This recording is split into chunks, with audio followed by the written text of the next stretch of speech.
안녕하십니까. 오늘 들려주는 말씀의 제목은 지혜로운 준비입니다. 우리는 매일 삶 속에서 크고 작은 결정을 내리며 살아갑니다. 어떤 선택은 우리의 하루를 결정하고 또 어떤 선택은 우리의 미래를 좌우할 만큼 아주 중요한 선택입니다. 그런데 삶의 여정 속에서 크리스찬의 선택이라고 하는 것은 굉장히 중요하다는 사실입니다. 왜냐하면 예, 우리의 준비해야 될 것은 이 땅에서의 삶만을 준비하는 것이 아니고 이 땅을 떠난 이후의 삶을 준비하는 영적인 준비가 오늘 이 시간 철저하게 이루어지는 귀한 시간이 되어지기를 원합니다. 오늘 말씀에 나오는 이 비유는 인생의 큰 실수를 저질렀어요. 인생의 전성기에 꽃을 피워야 될진데도 불구하고 완전히 그 인생이 파산되어지고 망하게 된 사람의 이야기가 본문에 기록되어 있습니다. 이 내용을 여러분 잘 아실 것이고 신앙생활을 오래 하신 분들은 아마도 이 설교를 많이 들었을 거예요. 오늘 이 말씀을 영적인 차원에서 한번 정리해 보려고 합니다. 어느 돈 많은 부자가 있었습니다. 돈 관리하는 것이 너무 귀찮아서 내 돈만을 관리할 수 있는 하나의 청지기를 세우게 되어집니다. 청지기라고 하는 말의 의미는 헬라어로 오이코노무스라는 단어를 쓰고 있는데 말하면 교회 내 집사를 오이코노모스라고 말하죠. 청지기라고 하죠. 그래서 가면은 관리인이라는 뜻도 있습니다. 이 단어가 우리에게 주고자 하는 영적인 의미는 우리의 삶에 하나님께서 주신 자원을 관리하는 우리의 역할들을 상징하기도 합니다. 각자에게 재능과 성품에 따라서 맡겨진 탤런트가 있다는 거예요. 그리고 그 자신의 재산을 일꾼들까지 다 맡기면서 이윤을 남길 것을 그 주인은 기대했다는 것입니다. 이 청지기 오이코노모스에게 자신이 고용하고 있는 모든 인적 자원과 더불어 소유권을 처분권을 제외한 나머지를 다 임파워먼트, 소위 말하면 다 일임해 준 거예요. 네가 알아서 하도록 해라. 주인의 모든 것을 다 맡았어요. 한 가지 처분할 수 있는 권한만 없어요. 그런데 어느 날 주인에게 아주 좋지 아니한 소식이 들려오는 겁니다. 이 청지기가 일을 제대로 하지 아니하고 자기에게 주어진 권한을 남용하며 주인의 재산을 허비하고 있다라고 하는 아주 안 좋은 소식이 들려오게 된 겁니다. 주인 입장에서 이 소식을 들었을 때 당연히 조사할 것 아닙니까? 은밀한 가운데 그 청지기의 소행을 조사해 보았더니 소문이 진실이었어요. 요즘 말로 하면은 애인과 행령이 이루어지고 있는 사건을 발견한 거예요. 이건 형사입건입니다. 그런데 지금까지 한 번도 들키지 아니하고 오랫동안 지속해 온 거예요. 드디어 어느 날 이 청지기의 부정직함이 드러나게 되었습니다. 재산을 무책임하게 자기에게 주어진 권리를 남용하면서 주인의 재산을 낭비하고 있다고 하는 것이 이제 들통이 났습니다. 자, 하나님이 우리에게 귀한 직분을 맡기셨을 때에는 거기에는 분명히 책임이 따르거든요. 책임적 존재가 되어야 된다는 거예요. 근데 이 청지기는 맡았음에도 불구하고 충분한 책임을 지지 못하고 있는 거예요. 책임지지 못하는 그 현실을 직시한 주인은 그 종에게 해고를 통보하게 되어집니다. 내가 내게 대하여 들은 이 말이 어찌 됨이냐. 내가 보던 일을 세마라. 청지기의 직을 계속하지 못하리라. 근데 주인은 참 간용하는 마음이 있었어요. 바로 그 잘못된 종을 잘라버린 것이 아니라 시간을 주면서 정리할 수 있는 시간을 허락하더라는 거예요. 아마도 주인 입장에서는 다음에 임명되어질 청지기에게 인수인계할 수 있도록 재무조사를 시킨 것입니다. 이 해고 통보를 받은 이 청지기는 자기가 지금까지 해온 간행이 있었고 잘못된 것에 대한 증거가 다 드러났기 때문에 일체의 변명을 하지 않습니다. 부인하지도 않습니다. 또 핑계도 대지 않습니다. 그리고 집에 돌아와 긴 밤을 지새우며 고민하기 시작합니다. 그 내용이 3절에 나와 있는데, 주인이 내 청지기의 직분을 빼앗았으니 내가 이제 무엇을 할까? 막막합니다. 땅을 파자니 힘도 없고 빌어먹자니 부끄럽구나.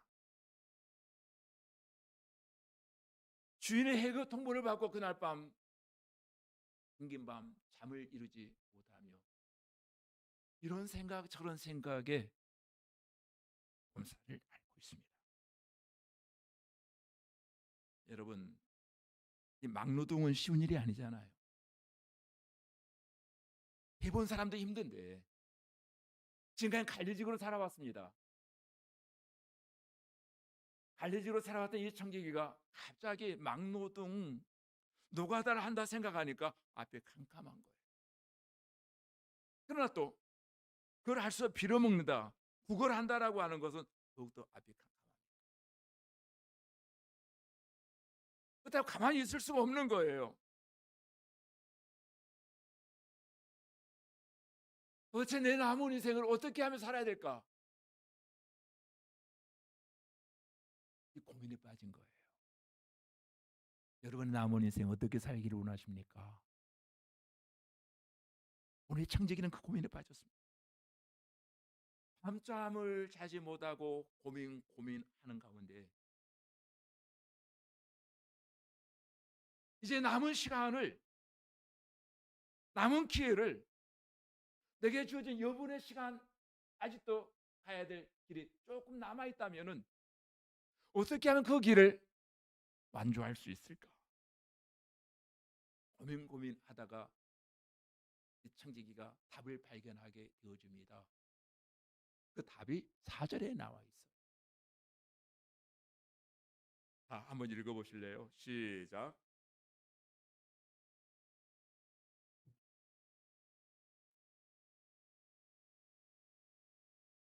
아멘.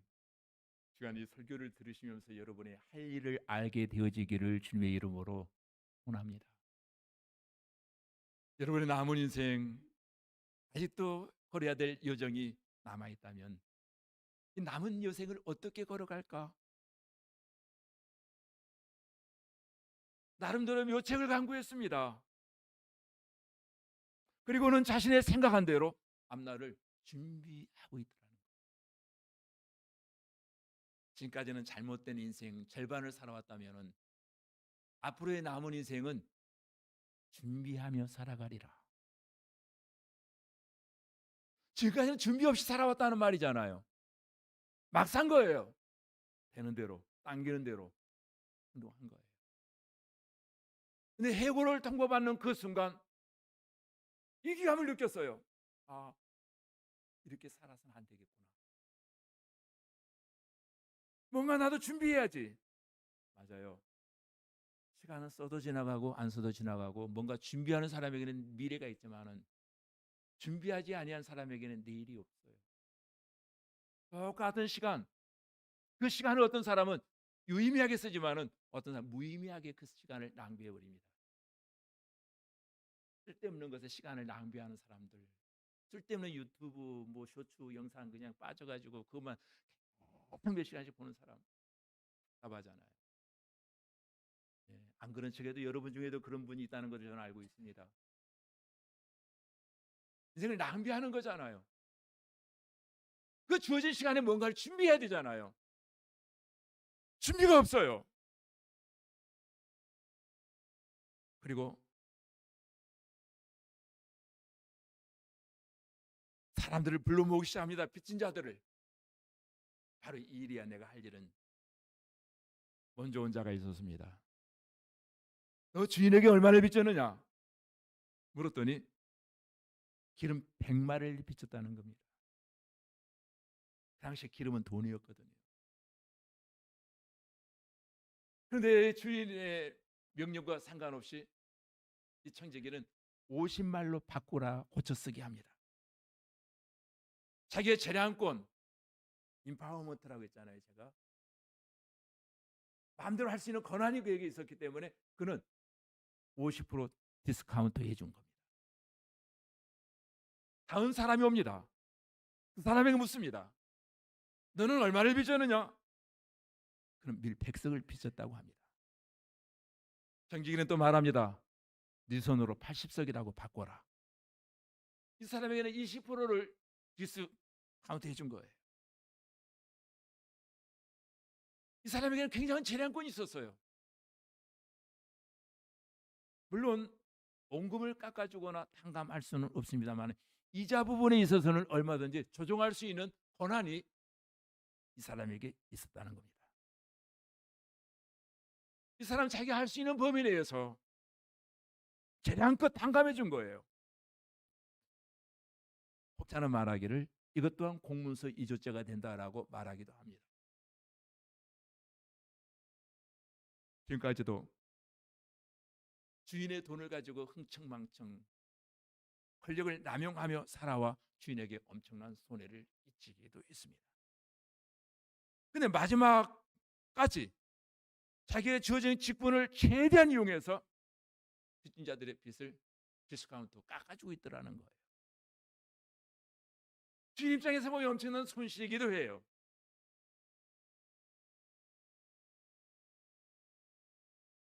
그러면 청지기가 이렇게 하면서까지 노린 것이 무엇일까요? 그에게 주어진 이득은 뭘까요? 이렇게 채무자들의 채무를 줄여주며 자기가 해고당한 이후에 그래서 이분들이 은혜를 입었기 때문에 이때 이 순간을 기억하고 조금은 나에게 호의적인 눈길로 나를 도와주지 아니할까? 이런 생각이 없지 않아 있었겠죠. 중요한 것은 이 모든 과정을 주인이 다 지켜보고 있었다는 거예요. 인간적인 생각으로 보면 괘씸합니다. 그런데 이 종을 바라본 주인의 평가는 우리의 상식을 완전히 뒤엎어버리는 평가를 하고 있습니다. 본문을 잘 보세요. 8절에 보면 주인이 이 옳지 않은 청직이라는 단어예요. 옳지 않은 청직. 이를 지혜롭게 하였으므로 칭찬하였느니라.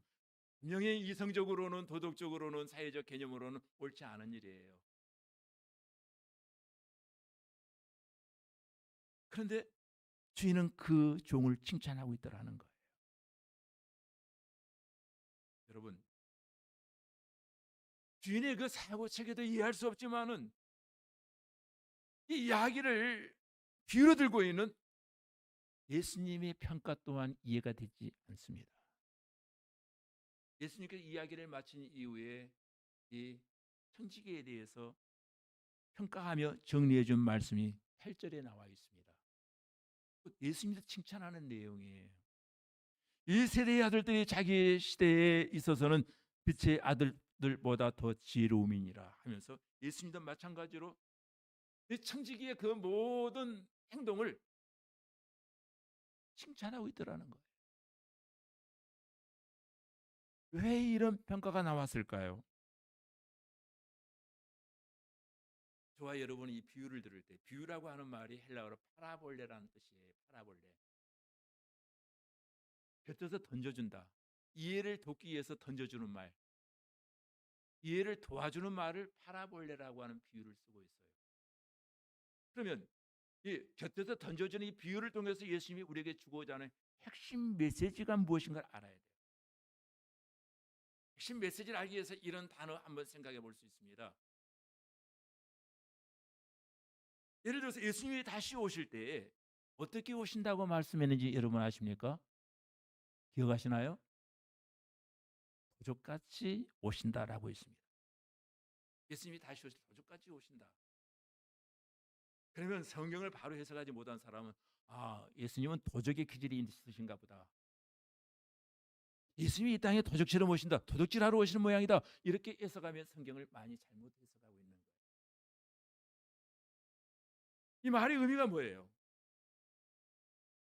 저와 여러분도 본의 아니게 한 번 정도 도둑 맞아 보신 분들이 있을 겁니다. 도적 맞고 나면 도적이 어느 때 왔습니까? 애고치 아니한 순간에 오더라는 거예요.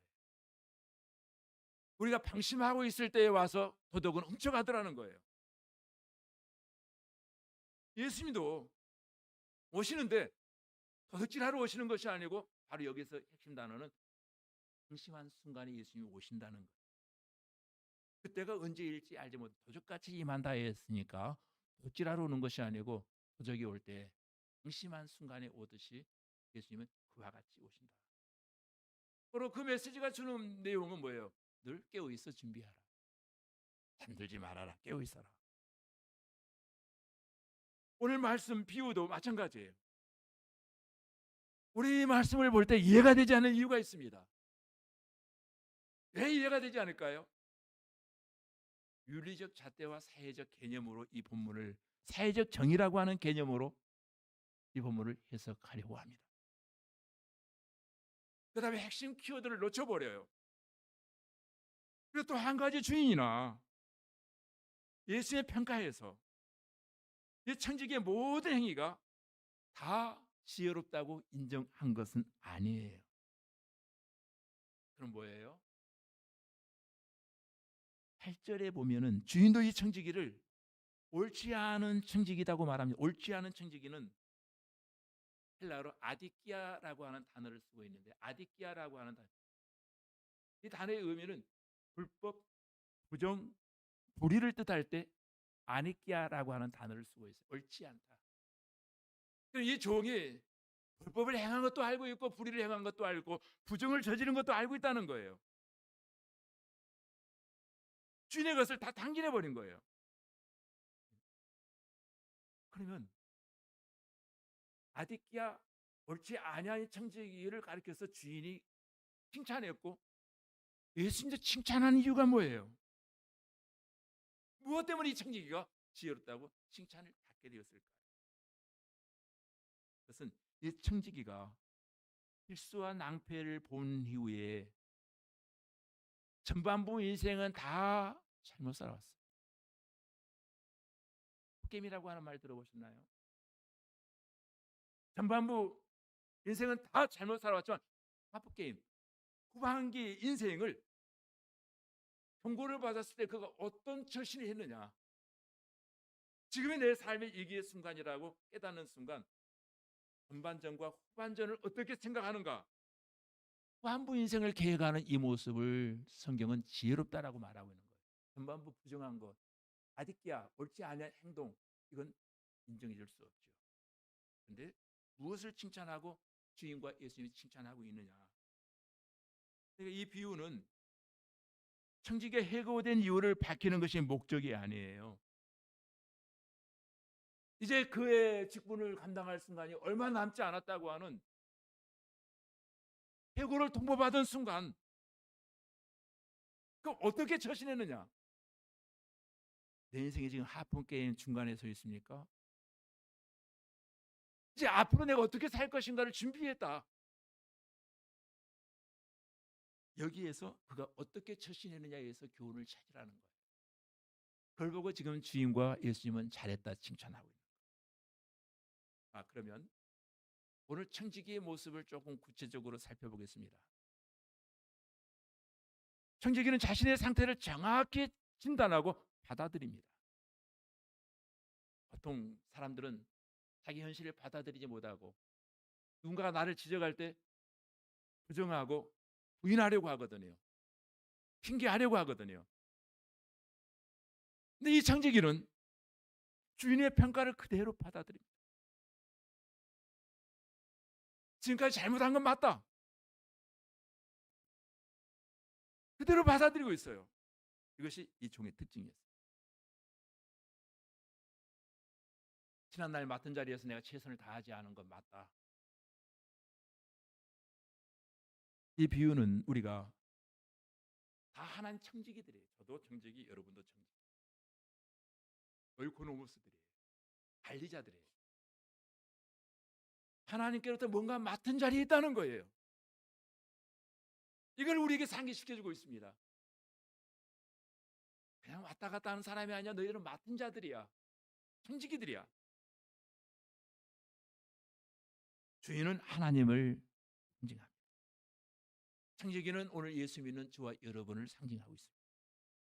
하나님은 저와 여러분에게 영적인 자원, 능력, 모든 인파워먼트 다 자유의지를 허락하시면서 네 마음대로 활용하라고 자유의지를 주셨습니다. 권한이 우리에게 이름되었다는 거예요. 내 능력, 내 재물, 내 소유 모든 것이 하나님이 관리하라고 내게 주셨다는 거예요. 이것을 강조하고 있습니다.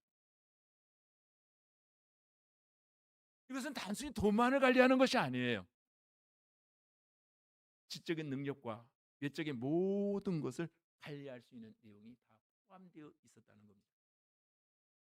그럼에도 불구하고 지금까지 청지기가 잘못 살아왔어요. 주인이 지적합니다. 내 주인의 지적 앞에 그는 자신의 실수와 잘못한 것에 대해서 변명하려고 하지 않고 있었다는 거예요. 감추려고 하지도 않습니다. 거짓말하고 누구누구 때문이라고 핑계도 대지 않습니다. 그냥 자신의 잘못을 그대로 지적하심을 인정하고 겸허하게 받아들이고 있습니다. 왜냐고요? 사람 진짜 지혜로운 종이었어요. 바꿀 수 없는 과거에 연연하지 않고 있더라는 거예요. 모든 것을 그대로 받아들입니다. 이 사람이 받아들이는 지혜가 있더라는 거예요. 오늘 여러분에게도 전반부 인생은 그럭저럭 살아왔지만 후반부 인생 앞에서는 내 자신을 한번 재점검하며 모든 것을 받아들일 수 있게 되어지기를 주의 이름으로 소원합니다. 이 청지기는 주인과 자신의 관계를 완벽하게 정리를 합니다. 많은 사람들이 재량권과 자치권을 받게 되면은 마치 자기가 주인인 것처럼 행세하려고 합니다. 나에게 인파워먼트, 조금의 힘이 주어지면 그 힘을 남용하려고 합니다. 그 힘을 가지고 남발합니다. 청지기는 주인이 자신에게 모든 것을 맡기고 재량권을 주자 힘이 생긴 거죠. 그러면 완장을 하나 찬 거예요. 그랬더니 잠시 착각을 합니다. 자기가 이 모든 일을 결정할 수 있는 권한이 나에게 있다. 주인인 것처럼 착각합니다. 주인은 따로 있는데. 그래서 주인이 자기에 맡긴 것을 흥청망청 자기 마음대로 시간도 재능도 모든 것을 마음대로 남용하기 시작합니다. 주인을 위해서 일하는 것이 아니고 자기 자신을 위해서 일합니다.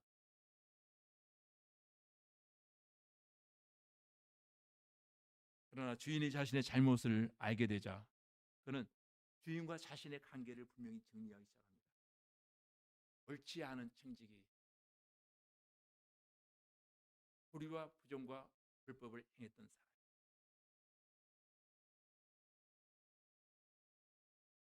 이 비유를 예수님께서 말씀하신 이유는 딴 세상에 있는 우리가 전혀 알지 못하는 세계의 에피소드를 끌어들인 것이 아니에요. 너희의 주인은 하나님이시고 옳지 않은 청지기가 바로 너희들이야. 지금까지 그렇게 살아오지 않았어? 내가 지금 지적할게. 받아들일 거야? 안 받아들일 거야? 우리의 주인이신 하나님께서 상당한 재량권을 지금까지 우리에게 허용하셨습니다. 근데 돌아보니 우리의 삶은 마치 청지기처럼 우리가 주인인 것처럼 착각했습니다. 오늘 본문에 나오는 청지기, 무명의 청지기, 이름은 나와 있지 않아요. 이 청지기도 인생의 위기가 찾아오기까지는 진짜 주인이 누군가를 망각해 버렸어요. 망각하다 보니까 자기가 주인인 것처럼 주인 행세한 거예요. 내 인생의 주인은 나 아니에요. 착각하지 마세요. 우리도 모든 것을 잃게 될 위기를 만나야 그때야 비로소 진짜 주인이 누군가를 돌아보게 됩니다. 또 그랬어요.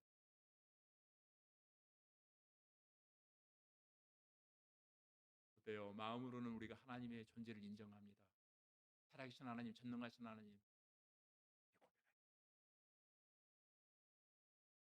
말로는 주님이라고 고백합니다. 말로는 사랑한다고 말합니다. 그 사랑에 헌신이 없어요. 근데 문제는 실제 삶이나 우리의 행위를 보면 하나님과는 전혀 상관없는 삶을 살아간다는 거예요. 하나님 보실 때 얼마나 가증할까요? 사랑한다고? 그게 사랑이야? 하나님께 복종하지도 않습니다. 하나님께서 원하시는 선하신 삶을 살지도 않습니다. 이런 사람을 일컬어 붙여진 단어가 하나 있습니다. 실천적 무신론자라는 별명이 있습니다. 이 사람도 직분을 가지고 있어요. 교회 열심히 다녀요. 뭔가 신앙적 언어를 말해요. 행실에 하나도 안 따라와요. 사람을 가리켜서 실천적 무신론자. 이게 우리들일 수 있다는 거예요. 혹시 여러분 그런 사람 아니었습니까? 실천적 무신론자. 입술로는 다 해요. 잘 믿는다. 고백도 하고 사랑도 하고 기도도 하고. 주님을 위해서 헌신하려고는 하지 않아요. 사랑은 헌신하는 거잖아요. 헌신이 있었습니까?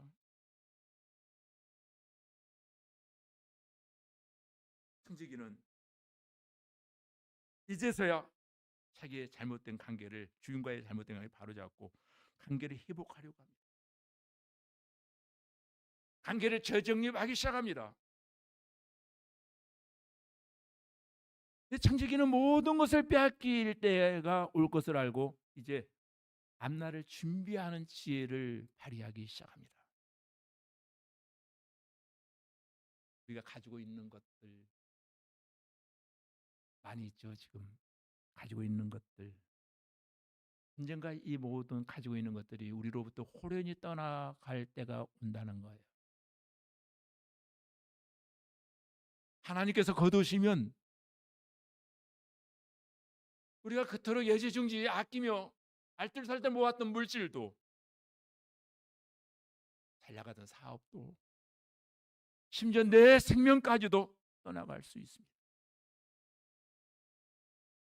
본문은 너의 인생을 종말론적 입장에서 바라보라는 거예요. 지금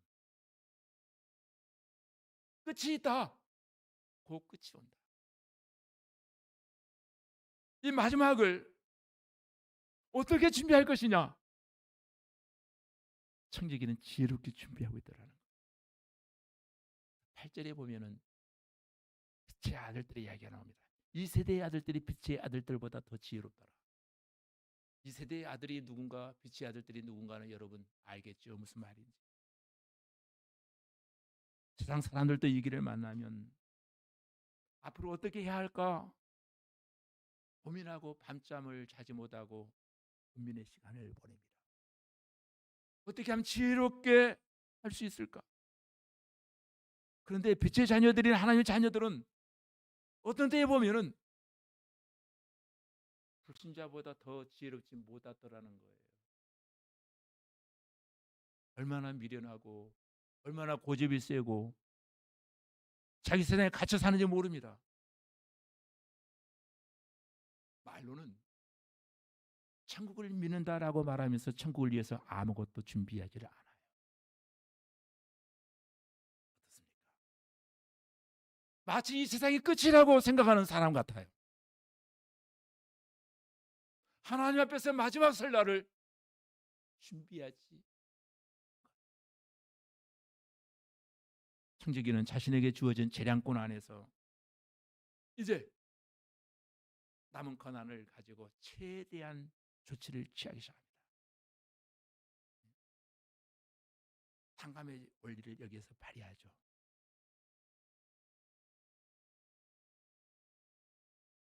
그로 인해 주인은 마음씨 좋은 사람이라는 평가를 얻을 수 있게 되어집니다. 왜? 모든 사람의 이자를 다 깎아주는 거예요. 포기한 거예요. 누구의 이름으로 깎아줬나요? 자기 이름이 아닌 주인의 이름으로 깎아준 거예요. 그 청지기들은 청지기를 찬양하는 것이 아니고 깎음받은 그 대상자들은 주인을 높이 평가하는 겁니다. 참 그 주인은 고마우신 분이구나. 여기까지가 지금까지 우리가 알고 있던 고정관념적 해석이에요. 지금 말씀이 핵심 키워드예요. 주인의 불의한 청지기를 칭찬한 영적인 의미는 과연 무엇일까? 이게 사실 해석하기 난해했던 부분들이 지금까지 있어서 이것을 살짝 넘겨가곤 했습니다. 세 가지 의미 플러스 하나가 더 여기에 포함되어 있습니다. 첫째, 청지기의 결단과 행동은 그 당시 고리대금 아시죠? 고리대금을 금지하는 율법을 지키고 있더라는 거예요. 그동안 청지기는 주인 모르게 높은 이자를 받았던 거예요. 고금리로 돈 사채 놀이를 한 거예요. 그 전까지 율법을 교묘하게 어기면서 들키지 않았어요. 걸리지 않았을 뿐이지 이 청지기는 고리대금 업자를 한 거예요. 주인의 의도와는 상관없이. 그런데 청지기가 이제 다 들통나고 떠나가야 될 순간이 왔을 때 마지막 순간에 주인의 재산을 허비해서 잘릴 상황에서 그는 율법을 지키고 있더라는 거예요. 말씀을 지키고 있더라는 거예요. 지금 말씀 없는 삶을 살아왔는데 마지막 순간이 이르렀을 때 말씀을 지켰다는 거예요. 이게 본문이 주고자 하는 첫 번째 의미예요. 주인이 고리대금 업자가 아니었어요. 주인은 하나님이신데 하나님이 그런 분 아니잖아요. 그런데 청지기가 주인의 권리를 남용한 거예요. 임파워먼트를 남용하고 있었던 거예요. 두 번째, 이 청지기의 결단과 행동은 주인과의 관계를 더 좋게 만들어 버렸다는 거예요. 그는 주인이 고리대금 금지법에 걸리지 않도록 자기가 떠난 이후에도 빚진 자들을 불러서 계약서를 다시 고쳐 쓰게 한 거예요. 그러니까 청지기는 주인의 율법을 잘 지킬 뿐만 아니라 빚진 자들에게 너그러운 사람으로 만들어준 거예요. 악역은 자기가 감당한 거예요. 알고 봤더니 주인이 좋은 사람이었네. 빚을 탕감해 주는 것을 보고 그래서 많은 사람이 주인을 칭찬하게 만들었다는 거예요. 곧 하나님을 칭찬하게 만드는 원리를 여기서 발견하게 됩니다. 또 하나는 이 청지기의 결단과 행동은 빚을 썼던 그 빚진 자들을 자기의 친구로 만들어 버렸다는 거예요. 이것이 청지기가 주인에게 칭찬받은 결정적인 이유였어요. 돈을 쓰고 받는 관계는 갑을 관계였는데 이제 이 갑을 관계가 무너지는 거예요. 그들에게 배품으로 말미암아 그들의 동료가 되어지는 거예요. 같이 을이 되는 거예요. 같이 갑이 되는 거예요. 이 사람들은 이 사람에게 청지기에 굉장히 은혜를 입었습니다. 그러니 은혜를 입은 그 빚진 자들이 청지기가 직장을 잃더라도 당분간은 걱정할 필요가 없습니다. 자신의 친구가 된 빚진 자들의 환대를 받을 수 있기 때문이에요. 그로 말미암아 청지기는 살 길이 다시금 열려지기 시작하더라는 거예요.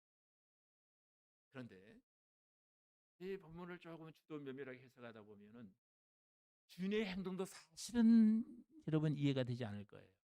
근데 이 비유를 말씀하고 있는 예수님의 그 칭찬하는 것도 조금 마음에 들지는 않아요. 분명히 성경은 불의한 청지기라고 말했거든요. 그래서 이 본문을 많은 사람은 불의한 청지기의 비유라고 말합니다. 그런데 여러분 잘못 알고 있는 성경을 하나 제가 해석해 드릴게요. 16장 9절을 한번 보시기 바랍니다. 그게 한번 읽어보실래요? 시작.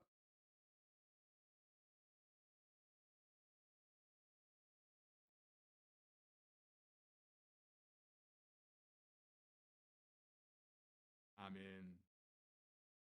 여기 불의한 제물로 친구를 사귀라는 말씀을 한국 교회 및 많은 성도님들이 그것을 잘못 인용, 잘못 해석하고 있더라는 거예요.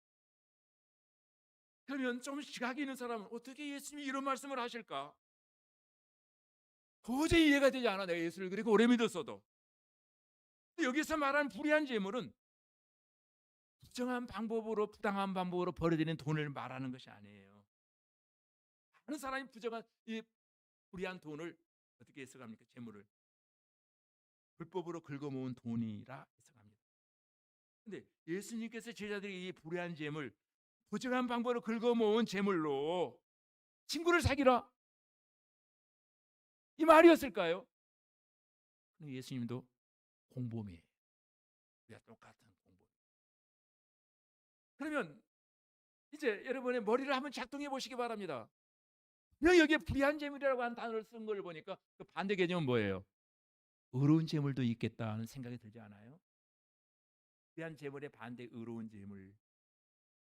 그러면 이 불의한 재물은 어떤 것을 불의한 재물일까? 부당하게 막 긁어모은 돈을 불의한 재물이라고 말하는 것이 아니고, 여기서 말하는 불의한 재물은 땅에 쌓은 재물을 말하는 거예요.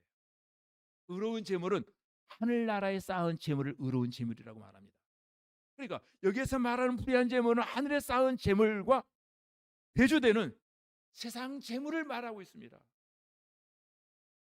이 말씀을 조금 더 이해하기 위해서 성경 기절 하나를 시간 가더라도 꼭 짚고 넘어가겠습니다. 마태복음 6장 19절 21절 여러분 찾아보세요. 여기에 대한 답이 나옵니다. 불의한 재물에 대한 답이 나와요. 마태복음 6장 19절로 21절이에요. 자, 6장 19절 21절입니다. 시작.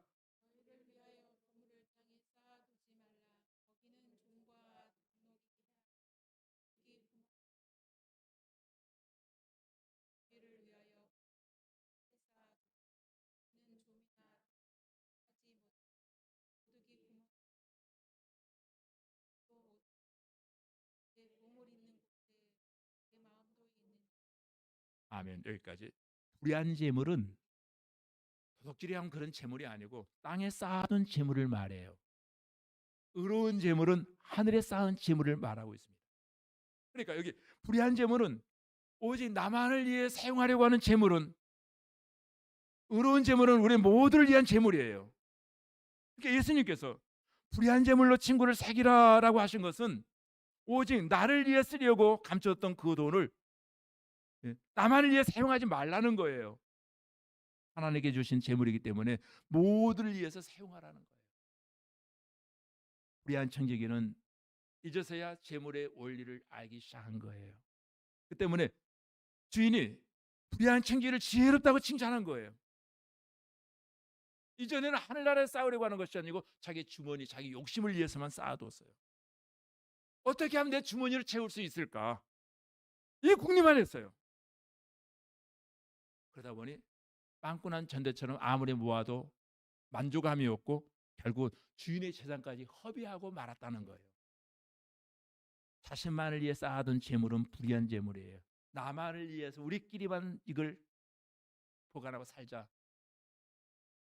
재물이 흘러가지 못하도록 막아버린 사람, 이 사람을 성경은 불의한 청지기라고 말하고 있는 거예요. 성경은 우리에게 축복의 통로라고 말하거든요.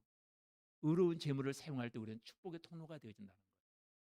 하지만 마지막 순간에 이르러서야 이 청지기는 재물의 원리를 알게 된 거예요. 자기만이 쌓아두었어요. 지금까지는 그 돈은 움켜쥐고 있었어요. 움켜진 돈 가지고 회심의 미소를 지으며 나는 이만큼 있지 너희들은 없지 이렇게 살았어요. 근데 그 돈으로 친구를 만들라는 거예요. 물론 빚진 자들의 빚을 탕감해 준 거 이것도 좋은 일이지만 이제 그 불의한 재물로 말미암아 친구를 만들기 시작했어요. 청지기는 돈에 매이지 않고 돈을 흘러보내는 사람이 되었다는 거예요.